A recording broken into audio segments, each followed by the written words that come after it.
છાણ લ્યો ને તો ભેગું ભેગી ચપટી ધૂળ પણ આવે. એમ તમારા ઘરની અંદર નીતિના રૂપિયા હોય પણ અનીતિનો રૂપિયો આવે ને, નીતિના ધનને પણ ખેંચીને લઈ જાય છે. તમારા બાળકોની બુદ્ધિ બગાડી.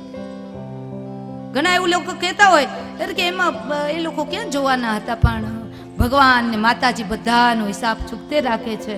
એટલા માટે બાળકોનું જીવન જો સન્માર્ગે લઈ જવું હોય તો ક્યારેય કોઈ દિવસ ખોટું કોઈથી કરવું નહીં.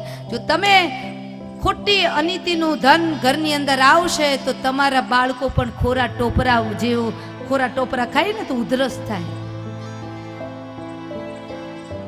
એમ બાળકોની બુદ્ધિ પણ ખોરા ટોપરા જેવી થઈ જશે.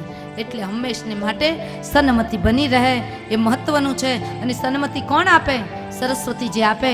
એટલા માટે તમારા બાળકોને દરરોજ સવારે પ્રાતઃકાળે તમારા જે કુળદેવી હોય એમની પાસે બિરાજમાન કરી બે હાથ એમની પાસે જોડાવી માતાજીની પાસે સ્તુતિ વંદન કરાવો.